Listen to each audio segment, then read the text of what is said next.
Fala galera, estamos de volta aqui agora para mais uma aula e hoje nós vamos falar da integral definida. Ok? Vamos lá para a integral definida.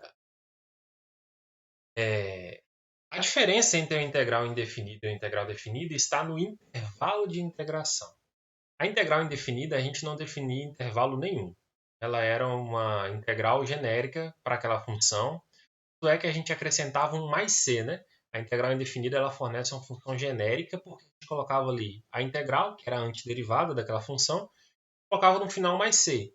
Ou seja, se você colocasse um 5, um 10, um 11, um 7, o número que você quisesse ali, forneceria um resultado como integral para aquela função que você estava calculando, que é algo genérico, né? Mais c, poderia ser qualquer número.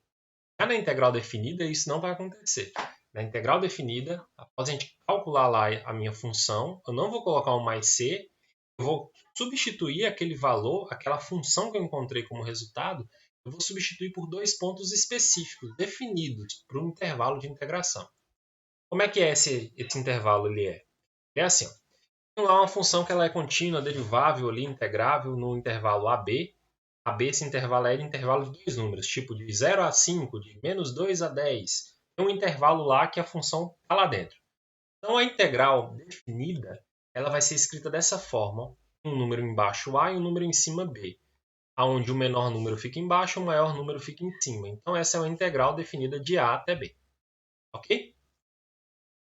Dizemos então que vamos calcular a integral de f de x e aplicá-la no intervalo AB, essa escrita que está aí para vocês na tela. Beleza, pessoal. Mas e aí, como é que eu calculo a integral definida?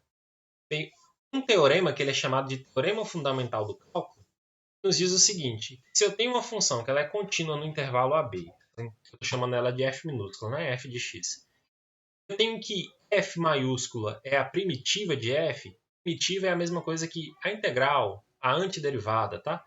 Eu tenho uma integral, eu sei quem é a integral dessa função f, a integral é essa função f maiúscula. Então, calcular a integral definida de a até b da função f de x vai ser eu pegar lá a integral e aplicar no ponto b, menos o resultado dessa mesma integral aplicando no ponto a. Então, eu vou fazer o resultado da integral no ponto b, substituir o x dela por b, menos pegar o mesmo resultado, a mesma função que é o resultado da integral e substituo por a. Ainda está com alguma dúvida? Vamos para a prática? Então, vamos lá. Vamos calcular a integral da função 6x menos 1 dx do intervalo de 1 até 3. Vamos lá, é uma integral simples. Quem é a integral de 6x? De 6x? A integral de 6x é 6x ao quadrado sobre 2. Lembrando que o 6 sai da integral, né? A integral de x é x ao quadrado sobre 2, então 6x ao quadrado sobre 2. Menos integral de 1 dx. 1 vezes dx é dx. Integral de dx é x. Então tá aqui. 6x ao quadrado sobre 2 menos x no intervalo de 1 a 3. Posso fazer a divisão de 6 por 2, que vai dar 3. Então, eu finalizei esse processo de integração encontrando 3x ao quadrado menos x. Estão observando que eu não coloquei mais c aqui no final? Coloquei uma barra e botei 1 e 3. Essa barra aqui me indica que eu vou substituir aqui dentro desse parêntese o x por 3, menos depois pegar esse mesmo parêntese e substituir o x por 1. Esse aqui é o meu intervalo de integração, que é onde eu tenho que substituir o resultado da minha integral aqui agora. Vamos fazer isso? Então vamos lá. E aqui, ó, a minha integral, que é 3x ao quadrado menos x, vou substituir por 1 e por 3. Coloquei com cores diferentes para ficar mais claro e observável para vocês, tá? 3 está a parte verde, ó. Peguei a função 3x ao quadrado, no lugar do x coloquei 3. Então 3 vezes 3 ao quadrado, menos x, ou seja, menos 3. Menos, ó, esse aqui é o f de b, o b é a parte de cima, superior, limite superior, menos agora a função no limite inferior, que é o 1. Então, onde tiver x agora eu vou trocar por 1. Ó. 3 vezes 1 ao quadrado, menos o x, então menos 1. Faço a conta dentro dos dois parênteses. Vamos lá, fazendo a conta dentro dos dois parênteses, vamos encontrar no primeiro parêntese 24, menos no segundo parêntese 2. 24 menos 2 deu 22. Então, eu calculei aquela integral, aquela função, dentro do intervalo de 3 a 1, eu encontrei 22.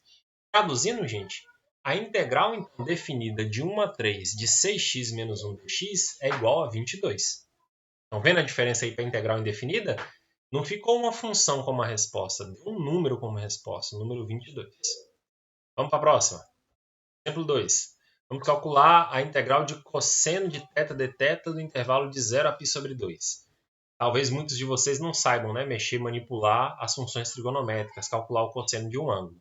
Para você que tem essa dificuldade, é um aluno aí de engenharia, lembre-se que na calculadora científica, até a calculadora de celular, elas calculam esses ângulos, tá? Então vamos lá. E a integral de cosseno? A integral do cosseno não é o seno? Então, para eu calcular aqui a integral de 0 a π sobre 2 do cosseno de θ de θ, calculo a integral do cosseno, que é seno, então seno de θ, e vou agora calcular o intervalo de 0 a π sobre 2. Como é que eu vou fazer isso?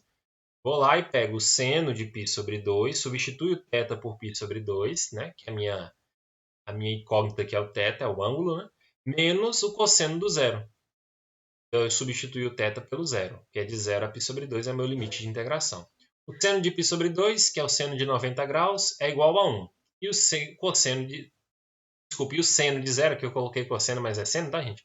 O seno de zero é 0. Então, 1 menos 0 é igual a 1. Dado, viu? Porque se realmente fosse um cosseno aqui, o cosseno de zero ele é 1. Então, tem essas particularidades aí, vocês têm que aprender a mexer com trigonometria. Mas o importante é que deu um resultado aqui, ó. Cosseno de θ de θ no intervalo de 0 a π sobre 2 é igual a 1. Bom? Gente, só para finalizar aqui para falar para vocês que essa integral definida ela tem uma aplicação muito importante, talvez a maior aplicação para o cálculo de cálculo inteiro, que é a aplicação dela no cálculo de áreas. A gente consegue calcular a área de figuras planas, calcular áreas de gráficos através do ensino aí da integral definida. No próximo vídeo que a gente for ver, a gente vai ver justamente isso. Vai ver como calcular integrais definidas aplicando em áreas, ok? Espero vocês lá. Até a próxima, gente!